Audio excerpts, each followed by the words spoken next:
Good evening, everybody. It's about time for us to get started, and glad you're here. And I, my voice sounds like it's about shot, but I feel great. So, uh, uh, It's the yelling at students. it's the yelling at students. That's what it is. I know. Uh, that's right. Pretty much anytime I talk, I'm yelling. I feel like so. When you do it all day, it changes. We are ready for. I think Genesis 37 is where we left off, and we may be ready to. Let's see. Pick up near the end. I think we left off at verse 24, if I remember correctly, or somewhere close to it. Um, one thing that is interesting in the life of Joseph is, and just as a way of review, is if you look at his coats or his garments as you go through. So early life, he's granted, given that coat of many colors. Well, we come to verse 23, and they will strip him of his robe, that robe of many colors. You'll remember chapter 39 in the case of Potiphar's wife. The coat comes into, now it's not the same coat, but another coat comes into play there. And then after he's taken out of prison, and Pharaoh gives him a new cloak or a new coat. So that's kind of an interesting way of tracing the story of Joseph is the coats or the cloaks, the garments that he's given. But here they have taken this garment, they've taken this cloak, and they have torn it apart, and they've covered it in blood, and that reminds us of as they send it back to Jacob. This is a cruel thing to do, but doesn't it remind you of what he did to Isaac? Uses a goat and his brother's clothes to deceive his father, and so we'll see more of that as we go. Any thoughts to catch up through verse 24? I think the story's pretty familiar, so we'll just kind of pick up and make our way forward if nobody has anything in particular. All right, verse 25. Then they sat down to eat, and looking up, they saw a caravan of Ishmaelites coming from Gilead with their camels bearing gum, balm, and myrrh on their way to carry it down to Egypt. Then Judah said to his brothers, "What profit is it if we kill our brother and conceal his blood? Come, let us sell him to the Ishmaelites, and let not our hand be upon him, for he is our brother, our own flesh." And his brothers listened to him. Then Midianite traders passed by, and they drew Joseph up and lifted him out of the pit and sold him to the Ishmaelites for 20 shekels of silver. They took Joseph to Egypt. Um, we'll pause there for just a moment. So Judah here is the instigator of this plot to do what? To sell him. Now, I love how noble Judah is. He says, he's our brother. We don't want to kill him. We just want to sell him so that we never have to see him again. And I surely we've never felt that way about our own brother. But no, but the idea here is that somehow he's going to play this off as if this is some kind of moral play, and really it is just hatred and maybe even a little greed now to boot. Um, anything you would like to mention through verse 28? Well, the only thing I can think of is that, instead of it being a complete loss, at least they're going to profit from Yeah. off their brother in some way. That may make it even worse. Yeah, that's right. Yeah, it would. It adds maybe insult to injury.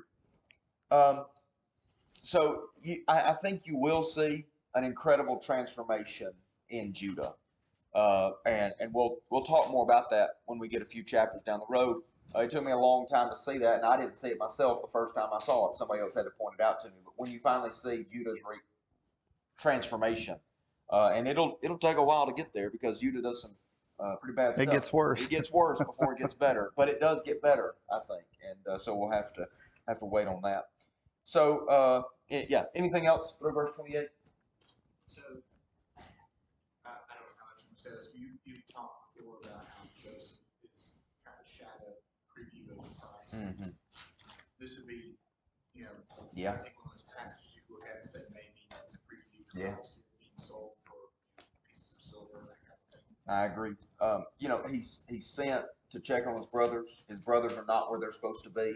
Rather than responding appropriately to him, they betray him for a price. So Jesus calls the apostles his brothers. That's right. His first friends. Yeah. And Yeah. Yeah, well, you have like John 1, he comes to his own, and his own receives him not, right? So you think about Joseph coming to his own. And as I've said before, there's Acts 7 is kind of close to saying that Joseph is a preview of Jesus because in that sermon, Stephen says, you've always had the habit of rejecting God's chosen one. And so I think that's probably the closest place that we have that says that Joseph is a preview of Jesus. But it's almost like the whole story plays out in Joseph as a preview of what will come in the life of Christ. And I think it's good to note those things along the way because I think what things like that show us is that when we get to Christ, it is not as if Jesus was some like ambulance to a wreck, right? It's not like he was some emergency solution. He was the plan all along. It was always the plan that God would unite all things in Christ, Ephesians 1 says. And well, how do we know that? Well, one way we know that is that God has dropped pictures. He has dropped previews of it all along the way so that never could we say, well, God didn't know that was going to happen. Yes, he did, because he's previewed it all along. And this, I think, is the great problem with premillennialism, right? That says that Jesus came and he didn't know he was going to be rejected. Yes, he did. He knew it all along that he was going to be rejected and that he was going to be crucified. And that is the means by which he was going to establish his kingdom. It wasn't a bump in the road or an obstacle. It was the means by which he would accomplish it. That's very good. Thank you. Anything else through 20? All right. Verse 29. When Reuben returned to the pit and saw that Joseph was not in the pit, he tore his clothes and returned to his brothers and said, the boy is gone, and where shall I go? Then they took Joseph's robe and slaughtered a goat and dipped the robe in the blood. And they sent the robe of many colors and brought it to their father and said, this we have found. Please identify whether it is your son's robe or not. And he identified it and said, it is my son's robe. A fierce animal has devoured him. Joseph is without doubt torn to pieces. Then Jacob tore his garments and put sackcloth on his loins and mourned for his son many days. All his sons and all his daughters rose up to comfort him, but he refused to be comforted and said, no, I shall go down to Sheol to my son, mourning. Thus his father wept for him. Meanwhile, the Midianites had sold him in Egypt to Potiphar, an officer of Pharaoh, the captain of the guard. So Reuben, this transaction takes place in the absence of Reuben, and what's Reuben's response? Yeah, what was that? Yeah, yeah, and and I wonder, Reuben, of course, he's the one that wanted to throw him in the pit instead of slaying him, save him here. But the oldest, of the brothers, I'm sure there was some responsibility that fell to him as well, at least in his father's eyes. And we know at this point, he needs to build some credit with his father, and this isn't going to help things certainly. But what is their plan? What did they come up with to cover their tracks? Kill a goat, get the blood. Says, who is? Yeah. Is this Joseph's garment? They knew what it was. Yeah, Like they didn't know what was going on. Yeah, you notice they say, please identify whether it is your son's robe or not. They don't even acknowledge him as their brother, your sons, So, I mean, there's a lot of coldness in the language of this. Even at this point, there's a lot of coldness. I think it's more to be deceiving than to be cold, is to say, like, you say that Joseph come to us, but we found this rag. Is this Joseph's?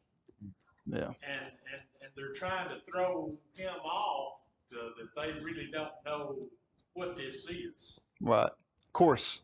I mean, how many coats would you find of this design just laying out and about?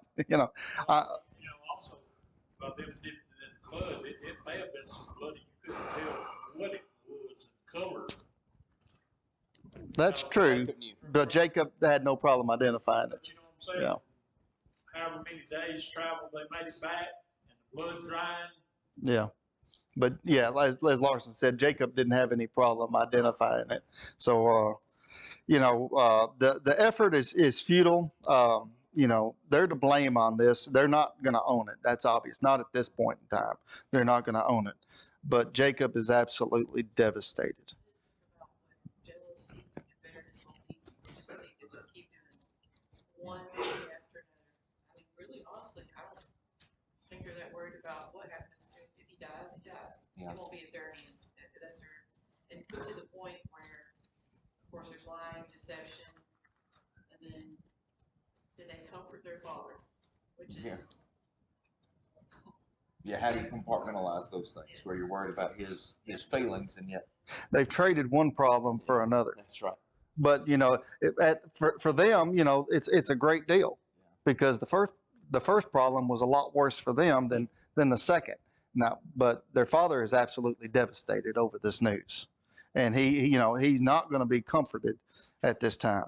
And it makes mention, verse 36. Meanwhile, the Midianites had sold him in Egypt to Potiphar, an officer of Pharaoh, captain of the guard. So we're given some insight where Joseph is headed.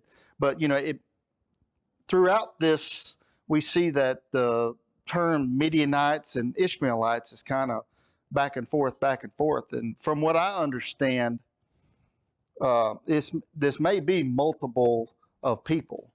In fact, it may be three different of the sons of Abraham, from what I understand, where they've all kindly, I guess, mingled and become one people. But do you got anything on that? No, not particularly. No, I don't think so. I think that's probably right.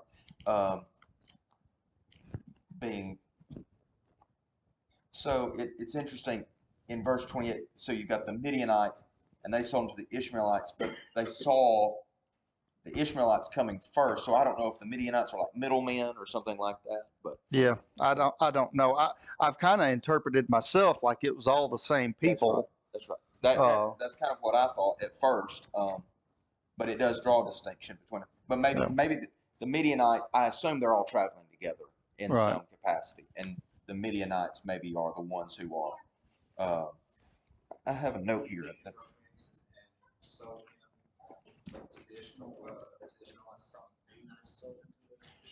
Yeah, so that's what I was thinking.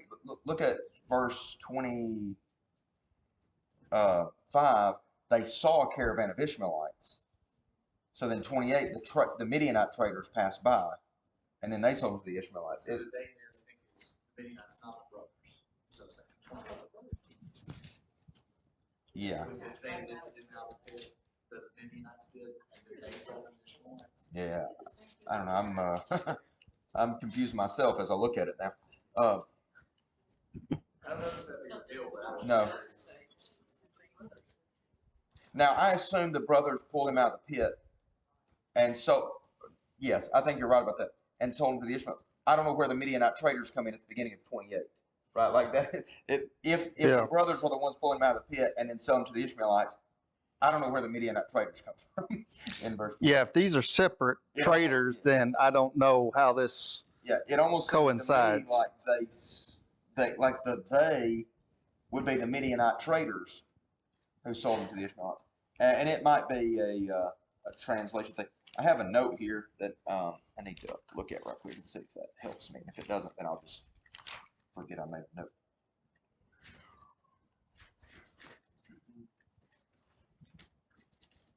Okay, so this is Judges 8:22 through 24. The men of Israel said to Gideon, "Rule over us, you and your son and your grandson also, for you have saved us from the hand of Midian." Gideon said to them, "I will not rule over you, and my son will not rule over you. The Lord will rule over you." And Gideon said to them, "Let me make a request of you. Every one of you give me the earrings from his spoil, for they had golden earrings, because they were Ishmaelites." So that looks like there's a blending of them. You're right, and that's what I had understood. So I think that's probably, there was a blending of the people. That's probably right. And now, how that works, I don't know. But anyway, that's all I know about that. Okay, so if things weren't muddy, they are now for sure. Yeah. I think probably the whole caravan is made up of Midianites, which would include Ishmaelites at least, and so there's just maybe a description there of what's happening. Potiphar buys it from the Ishmael. That's right. Yes. Well, does yours say Ishmaelites in verse 36? The Midianites had sold him into Egypt? Yeah. Now you're looking at 39:1. Bought him from the Ishmaelites. Okay, so it must just be interchangeable words Yep. for the same group of people. Yep. Yeah. And if it's not, then I'm very confused. So Yeah. Because 36 says Midianites. that's right. All right, so let's that's very good. Anything else to the end of 37? So that is a little bit of a preview in verse 36 that he sold to Potiphar. We're just going to put a pin in that. We're going to come back to it in chapter 39. It might seem like, well, why in the world are we talking about Judah now? But again, I think we're kind of taking parallel tracks here. And really, Judah in 38 is going to be in contrast to Joseph in 39.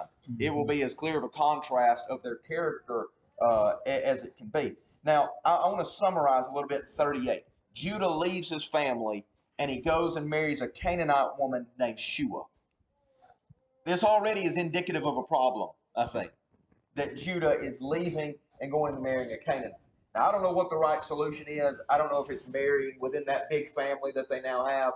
I don't know if it's going back to Paddan Aram. I don't know what the right solution is. But every time we see people marrying a Canaanite, not a great idea. In addition to that, he has a son, he has another son, Onan, and then he has another son named Shelah. Now, he takes him a wife, and her name is Tamar. Now, I assume that Tamar is a Canaanite as well. She may be an Israelite. I don't know how that would be. He's already left. I don't see him coming back here to his family or something like that. Now, Tamar, she marries and what happens to He dies. All right. So, what is Onan's responsibility? To take her as his wife, to marry her, have a son, and that son will be whose legal heir? Er's legal heir. All right. Now, here's why this is significant as far as I understand it. If has no son, then Onan will receive the firstborn portion, right? He'll receive the double portion. But if he has a son through Tamar that is going to be Er's, then that son receives the portion, not him.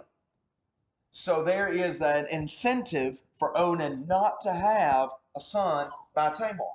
But it looks to me like what Onan wants is gratification without responsibility. Because this is not a one-time event. It seems to be something that's recurring. Whenever he went in, this is the middle of verse 9. Whenever he went in. So, what happens to Onan as a result? He is killed. All right. Now, the killing here, I think, is because he's failing to meet his responsibility in raising up a seed for now, so Judah has another son, Shelah. It would be Shelah's responsibility now to marry Tamar. But what's Judah concerned about? Him dying too. Yeah, one commentary that I read said something like, a father who has lost two sons on the same battlefield would not be quick to commit another to the cause. And I think that's probably right. Once he's lost two, he's like, there's something going on here. And so he is delaying with the intention not to fulfill this at all. Now that brings us down to verse 12, and I think this would be a good place to do some reading. So let's look. But he's leaving Tamar with false hope. That's exactly right. Yeah, I don't know that he ever has intention of fulfilling this. I think he hopes that maybe something will happen that will get him out of this. Right. Now, over time, this is verse 12. In the course of time, the wife of Judah, Shua's daughter, died. When Judah was comforted, he went up to Timnah to his sheep shearers, he and his friend Hira the Adullamite. And when Tamar was told, your father-in-law is going up to Timnah to shear his sheep, she took off her widow's garments and covered herself with a veil, wrapping herself up, and sat at the entrance to Enaim, which is on the road to Timnah. For she saw that Shelah was grown up, and she had not been given to him in marriage. So she realizes that Judah does not have any intention about fulfilling his word to her. So she is going to trick Judah. She dresses up not as herself. She's not in her widow's clothing. She's in a veil, and she sits at the gate to Enaim. Now, when Judah saw her, he thought she was a prostitute, for she had covered her face. He turned to her at the roadside and said, come, let me come into you. for he did not know that she was his daughter-in-law. She said, "What will you give me that you may come into me?" He answered, "I will send you a young goat from the flock." And she said, "If you give me a pledge until you send it." He said, "What pledge shall I give you?" She replied, "Your signet and your cord and your staff that is in your hand." So he gave them to her and went into her, and she conceived by him. Then she arose and went away, and taking off her veil, she put on the garments of her widowhood. Now, I want to think about Judah here. This is a different situation than we've got with Joseph in 39. Joseph in 39 is being pursued and resist. That is not what's going on with Judah here. Judah is doing the pursuing, it looks like. Now, he is going to give his payment for her services, but he doesn't have it now, right? Doesn't carry a young goat with him, evidently. And so what is he going to leave with her as a pledge or as like an earnest payment? His signet ring and his staff. And if I understand correctly, both of them would be like a driver's license. They would be as identifiable to you as anything else would be, right? So he would have his signet ring with which he would stamp and seal letters or something like that, and his staff that would probably have his insignia on the top of it. And a cord, yes, which may have been the thing that his signet ring would have hung on if he didn't wear it on his hand. I think there was a cord that it would have hung on. So, in other words, there is going to be no doubt to whom this stuff belongs to if he doesn't come through. Now, that's no problem for Judah, right? Because he has every intention on paying her, right? There's not going to be any problems because he's going to send the goat, he's going to get his stuff back, and no one will be the wiser. But that's not what happens. And we'll see that in just a moment. Any comments or questions through verse 19?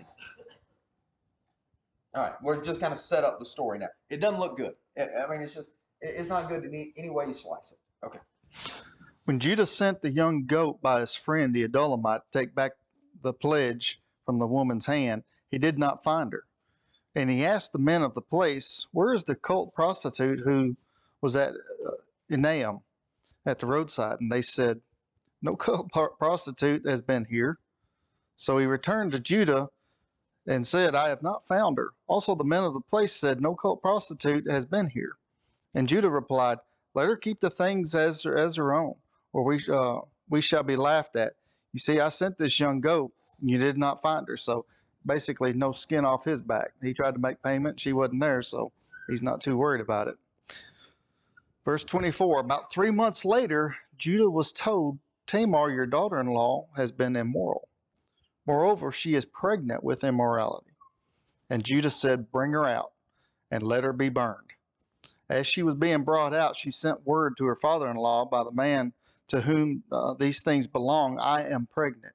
And she said, "Please identify whose these are, the signet and the cord and the staff." Then Judah identified them and said, "She is more righteous than I, since I did not give her to my son Shelah." And he did not know her again. Well, let's just stop right there. That's a good place to stop. So this payment is attempted to be made. Of course, she can't be found. Judah doesn't think nothing of it. He made an effort to make payment to her to make things right. She wasn't there, couldn't be found, so he doesn't think anything else about it. But this comes back on him about 3 months later, and word is his daughter-in-law's, been with another man, out of wedlock. And what's Judah's response? He takes a strong stance, doesn't he? I mean, you can cut the hypocrisy with a knife here. It's so thick. Yeah, he's willing to burn her here, to burn her up, but she's got leverage here. She's got the signet ring, she's got the cord, she's got the staff, and she pulls those cards out basically and says, the man that did this will be identified by these. And Judah sees that, and I can imagine his mouth dropping and his heart just sinking within him. Wow. He had no clue. No idea. His policy for the punishment of sexual immorality changed very quickly. Oh, absolutely. No question. He was very quick to change his mind about what that punishment should be. And now he's willing to own it. She is more righteous than I. since I did not give her my son. It says he did not know her again. In verse 27, when the time of her labor came, there were twins in her womb. And when she was in labor, one put out a hand, and the midwife took and tied a scarlet thread on his hand, saying, "This one came out first." But as he drew back his hand, behold, his brother came out. And she said, "What a breach you have made for yourself." Therefore his name was called Perez. Afterward, his brother came out with the scarlet thread on his hand, and his name was called Zerah. Now, I have no idea how this took place. Y'all might need to explain. I don't understand biology, apparently, because I just, typically things don't work out this way. You get that far, and they go back in and swap out. But that's what takes place. Now, I'm not exactly sure what.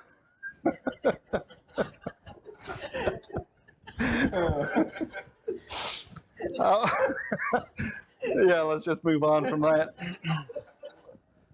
Yeah. I'm not understanding I don't know if I'm understanding the significance, if there's more to it as far as tying scarlet, other than just, what's the significance of this? Well, I assume that having had twins, the difficulty of keeping them separated is is real. So I imagine what they wanted to know which one was firstborn. Right. So that's why they tied the thread on it as an indicator. Then it doesn't work out that way. And so I don't know other than just to say that this is, it maybe in some ways it's an interesting story about what happens, but that Perez ends up being the firstborn. And so this comes down as a description because Perez is the one through whom the line is going to come. And Right. so it might need to be noted what actually occurred in that situation. I assume you would still consider Perez the firstborn, even though Zerah did had to cross the line. So, and Ray says that counts. So,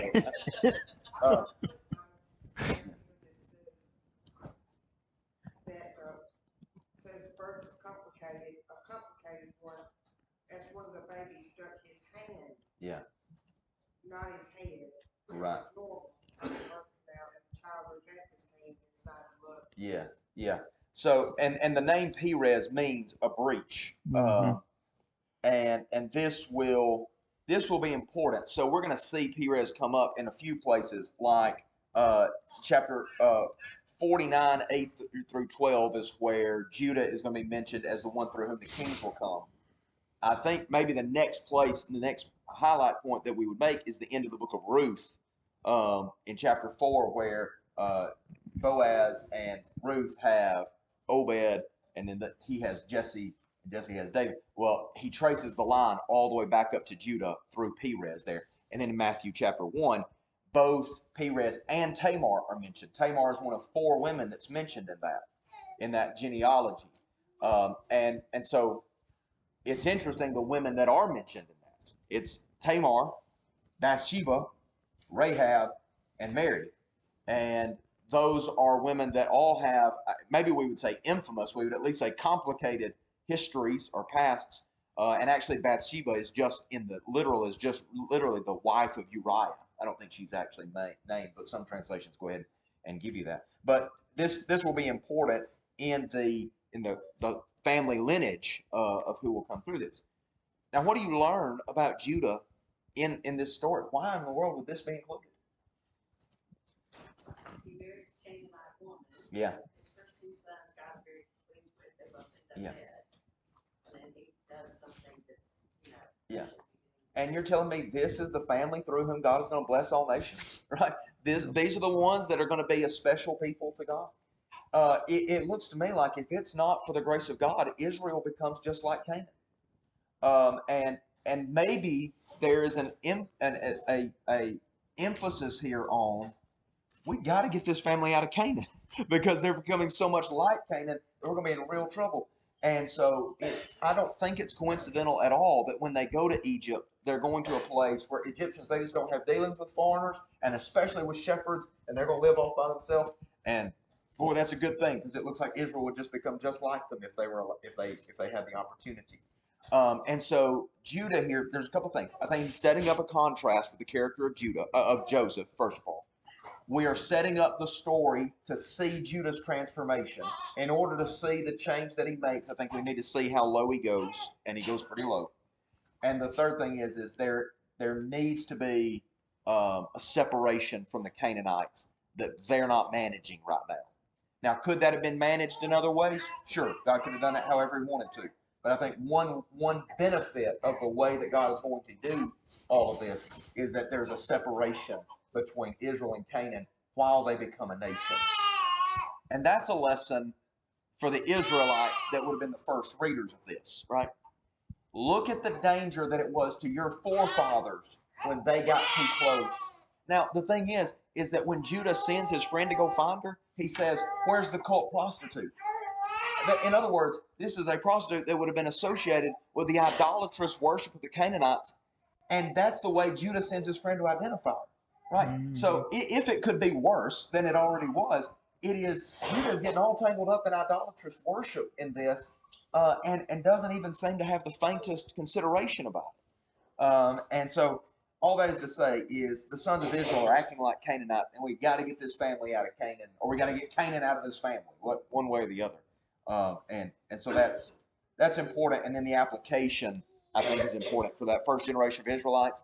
And the application is still true for us, that the danger of the influence of people around us, we can end up looking a whole lot like them, and not being very much like the special people we are called to be. Okay. Any other thoughts through 38? So then, you already know the story of chapter 39. We're going to talk about it.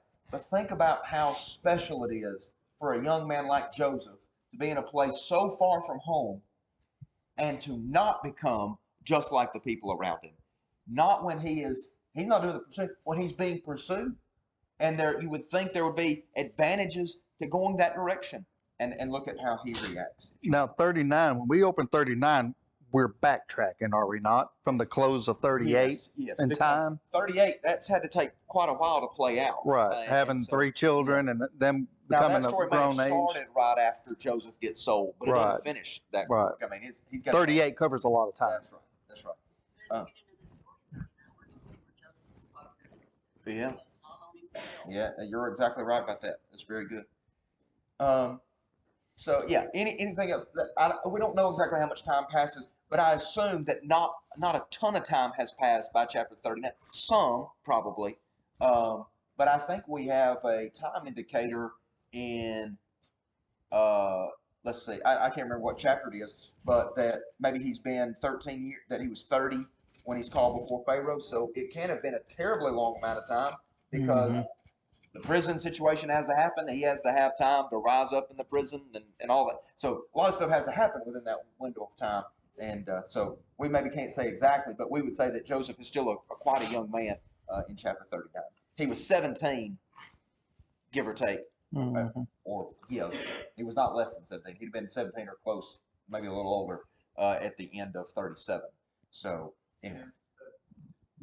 It may be worth. I couldn't hear where it was coming from. Yeah, that's fine. It may be worth noting, like coming into chapter 39, it's like just trying to get the mind of Joseph. Yeah. Like, what would his mentality be like? Yeah. You know, he's grown up looking at his brothers. His brothers have not seemed to be great people, right? Yeah. And yet, when it seems like he's trying to be faithful, he's being punished for it by his brothers. Yeah. Right. And you can imagine that could take you to some dark places.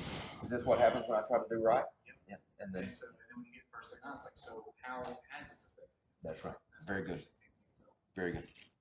The other thing that you take from, even though 39 tells the story out from that other, not necessarily the timeline, but I mean, if the writer had actually wrote this in the middle of all the other, you wouldn't gain the knowledge and what all Joseph went through, but by it being separated out, I mean, it's just like when you're watching a movie, they just cram everything there on top of one another. If you don't have segments of different time frames going on, you wouldn't understand what's going on, and that's what's I think is being played out. Yeah, I think we're getting parallel accounts in some ways because we're going to leave Judah for a while and stay in Egypt. And so maybe in about the same amount of time that it took all that to progress, because by chapter 42, Judah will be back with the family because he'll go down with them to Egypt. So maybe in some ways it was a shorter summary in 38 of the stuff that Judah was doing there at that time. It takes a little longer to explain all the stuff with Joseph. Anyway, yeah, that's good. Okay, anything through 38? Maybe I should quit asking. I'm just kidding. All right. Ready? Yep. Okay. Am I reading or you want to take it? You go ahead. If you Okay. want to. Now Joseph had been brought down to Egypt, and Potiphar, an officer of Pharaoh, the captain of the guard, an Egyptian, had bought him from the Ishmaelites who had brought him down there. The Lord was with Joseph, and he became a successful man. And he was in the house of his Egyptian master. His master saw that the Lord was with him, and that the Lord caused all that he did to succeed in his hands. So Joseph found favor in his sight and attended him. And he made him overseer of his house and put him in charge of all that he had. From the time that he made him overseer in his house and over all that he had, the Lord blessed the Egyptian's house for Joseph's sake. The blessing of the Lord was on all that he had, in house and field, so that he left all that he had in Joseph's charge. And because of him, he had no concern about anything but the food he ate. Now Joseph was handsome in form and appearance. And after a time, his master's wife cast eyes on Joseph and said, "Lie with me." But he refused and said to his master's wife, "Behold, because of me, my master has no concern about anything in the house, and he has put everything that he has in my charge. He is not greater in this house than I am, nor has he kept back anything from me except you, because you are his wife. How then can I do this great wickedness and sin against God?" And as she spoke to Joseph day after day, he would not listen to her to lie beside her or to be with her. Okay, so we'll stop right there. So Joseph arrives in Egypt, and he is bought by Potiphar, who is over the king's prison. It appears he's chief over the prison, and he makes him a servant of his, a personal servant, where he's over his house, his land. It says field, so I don't know if he has crops or what's going on exactly there, but he has an estate. It sounds like he's pretty well off individual. But so Joseph is put in charge of that, and how do things go? Yeah, things go exceptionally well. It seems that, this is, the finger of God is at work here, and he's making everything prosper at an enormous rate. Everything that Joseph touches just turns to gold, per se. And so Potiphar has no worries. It mentions in verse 6 that his only concern was about the food he would eat, So, everything is spectacular. But something does arise. What's the one hang up to this point? Yeah, he's a young and handsome man, and she starts casting longing eyes for him. And you think about a young man in this position, and in our world today, unfortunately, a lot of people can really justify a young man in this position giving in to this occasion. Who would know? But Joseph doesn't do that. Here, as Larson said, we're getting a contrast between Judah. Judah, we just saw how he's, after his wife passes, what does he do? He goes off and he thinks, is lying with a prostitute. But Joseph, a young man who, we know how the hormones are driving for young people, and it's hard, they have a difficult time with them. And yet he has enough integrity and discipline to say no. And why does he say no? Yeah. I mean, to have that kind of depth of a commitment to God.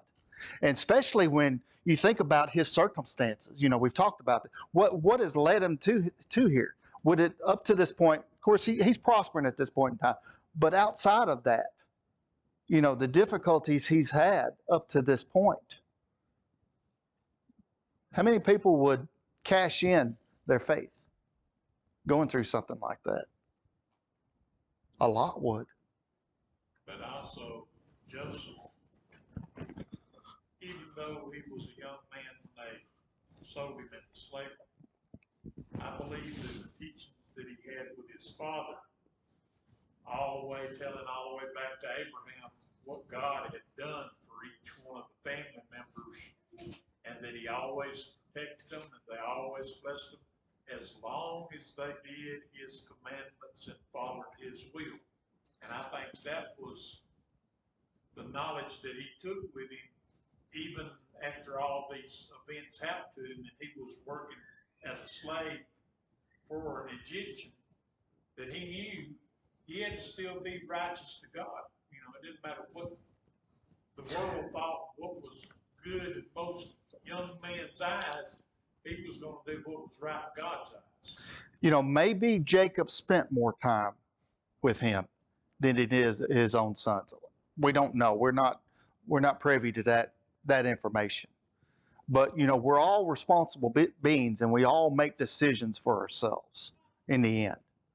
And we see this young man making a lot different decisions for himself, a lot different decisions than what his brothers have done. Yep. You know, he's made a decision that no matter what, no matter the difficulty, the adversity, whatever, you know, he's going to cling to his integrity. He's going to cling to his faith in God Almighty. I want to add something to that.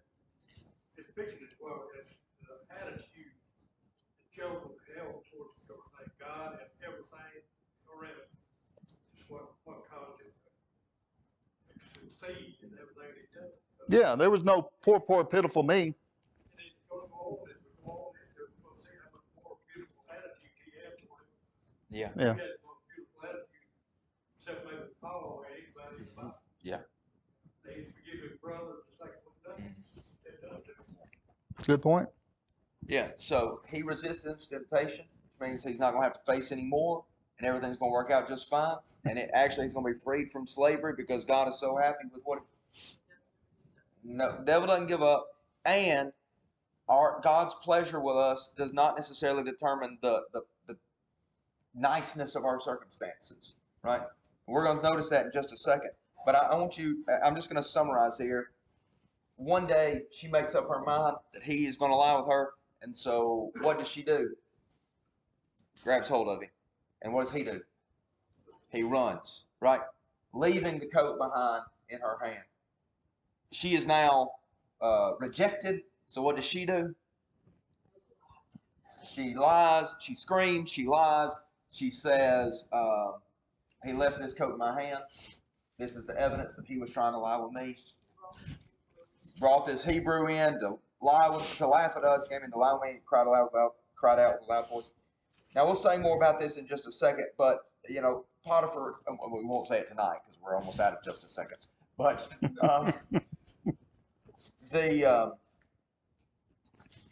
Potiphar is going to put her in prison.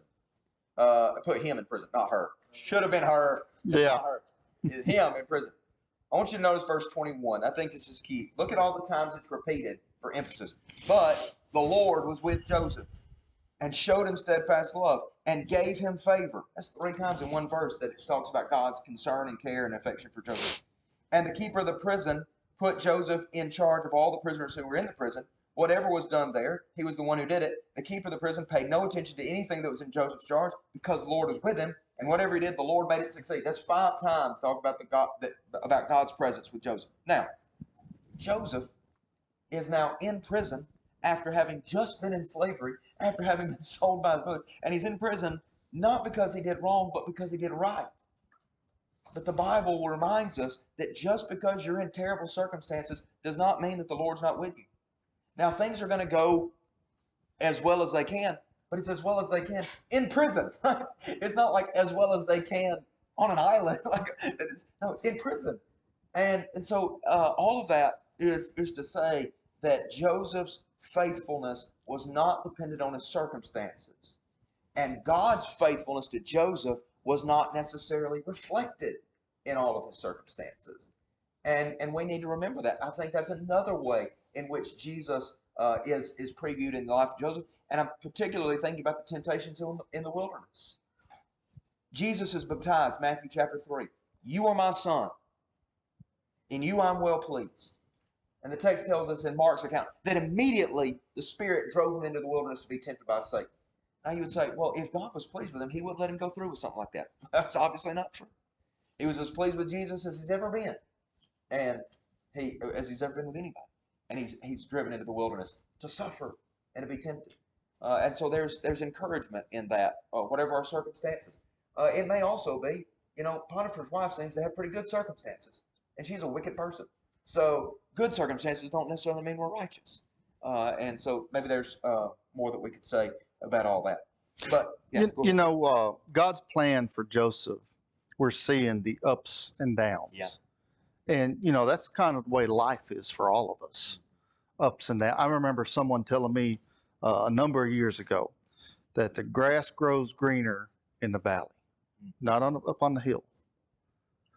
In other words, those low points in our lives usually causes growth. We usually reap results from those. We grow a lot more from adversity than we do success. And I'm sure that that's how God is using Joseph in this point in time too. Yeah. Amen. Grooming him That's to right. be the man that he needs him to be. Very good. Yes, ma'am. Talks about Judah's son, that was said God saw him as wicked and killed him. Mm-hmm. And then that's the other son, he doesn't know, but he kills him. Do we have time before where it shows that God just deliberately killed somebody? I know it will later. Yeah. I don't know that there's an example of a single person. Now you got like Sodom, for example, where he kills all that. But so that's not an individual person, but he does kill them because they're wicked.